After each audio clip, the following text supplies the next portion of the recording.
Stay cool. All right, thanks. Enjoy. This is a Thor News presentation. Thor News presents Science is like magic and magic tricks. Astronomy is much like Hogwarts, a school of wizardry and sciencecraft.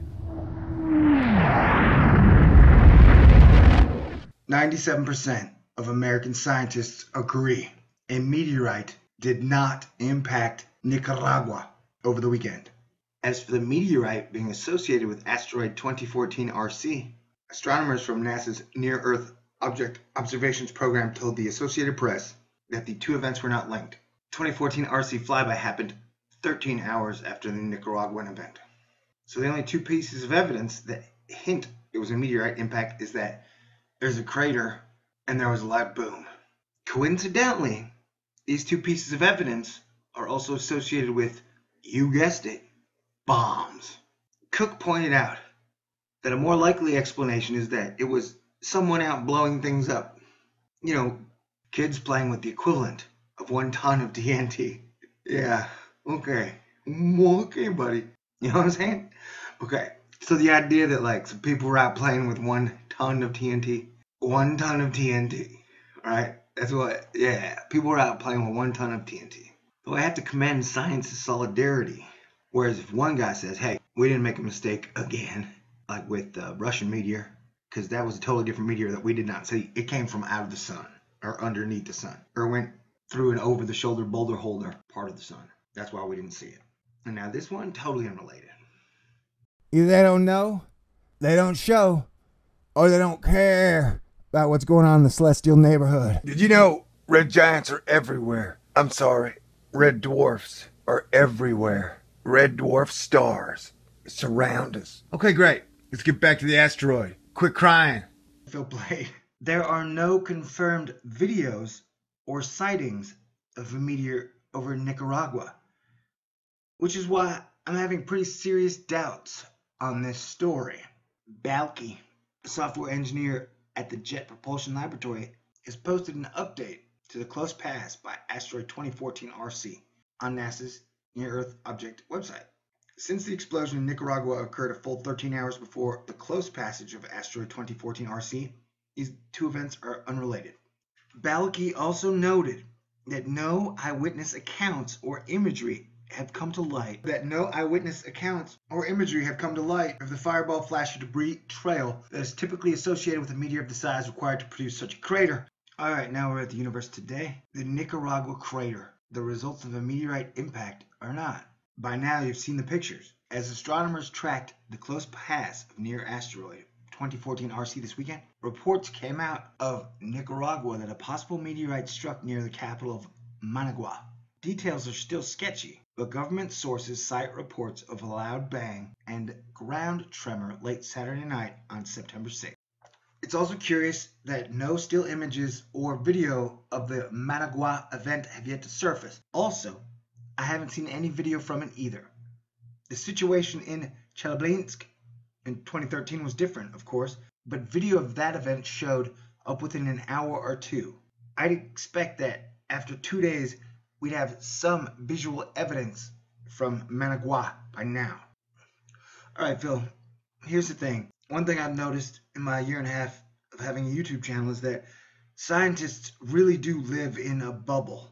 And technically, I would call them prima donnas, where they're mostly self-centered and extremely walled off. Okay, yeah, let's call it, they live in an ivory tower. You may not recognize, as you jump from city to city, going to Comic-Con convention to talk about science, that not all countries are as fortunate as America. That some countries, like Nicaragua, have stark, disgusting poverty. Nicaragua is the second poorest country in all of South America.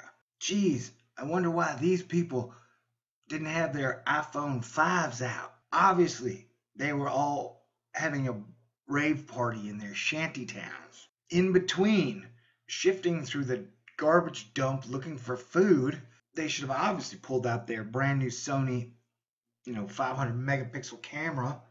I mean, why? Obviously these people should have had video of it. The Aborigines didn't have any video of it, so I don't believe in it.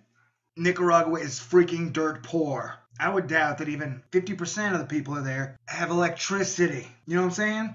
So what are they supposed to do? Draw pictures in the dirt? Did you go out there and interview them, Balke?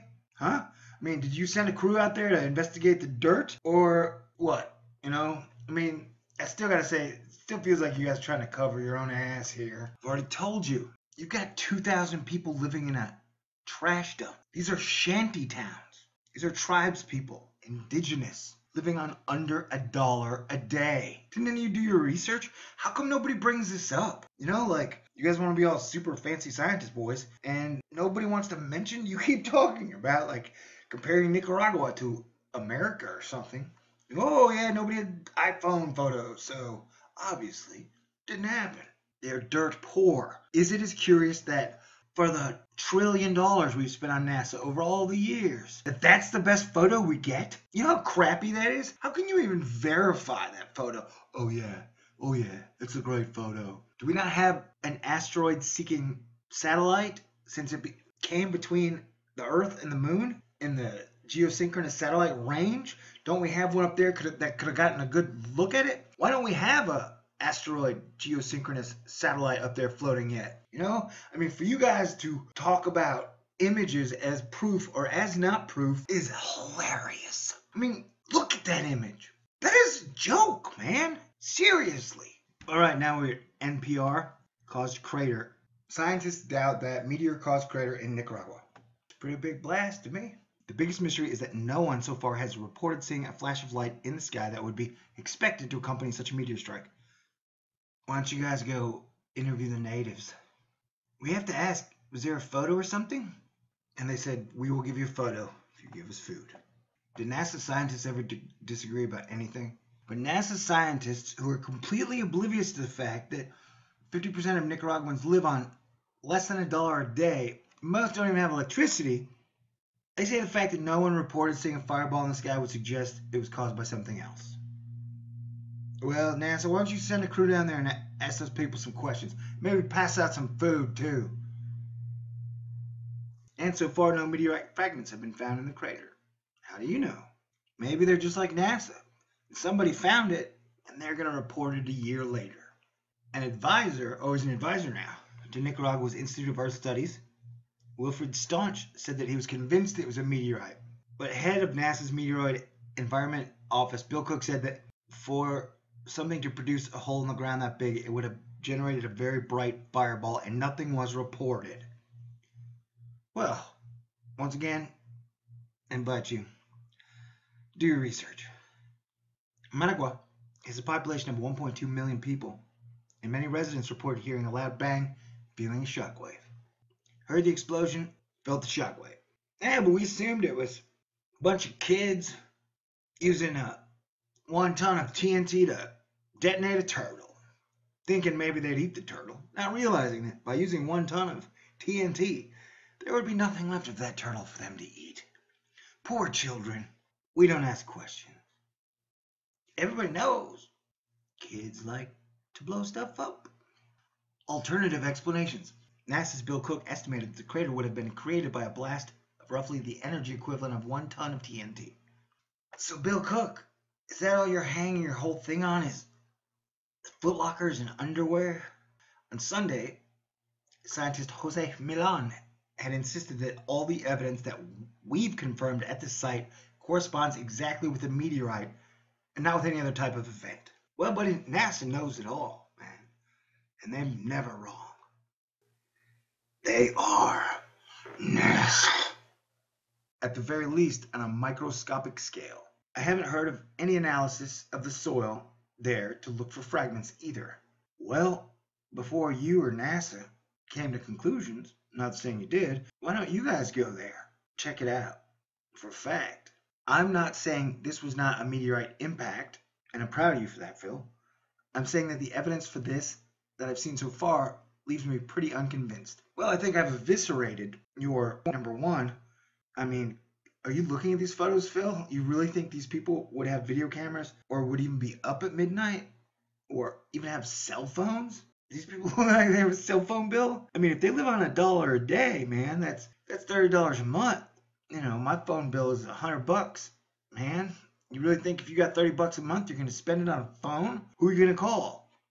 You know, super poor people usually operate pretty locally. So my skeptic sense is tingling here, and I won't be sausaged until we get much better evidence than has been reported so far. I'll add that some places are reporting that this may have been connected with asteroid 2014 RC, which passed by Earth on Sunday. Although this was a near miss, I am very, very doubtful of a connection. Now, here's the word connection, man. How do you know that this chunk didn't break off a million years ago and was floating ahead of it? So, in my mind, that would make them connected, you know? You're right, sir. Asteroids are close. Welcome to the latest edition of Asteroid Fight Club. I'm your host, Thor Durden, and in this episode, I am super confused. I don't know what the hell is going on with asteroids, man. You're right, sir. Asteroids are close.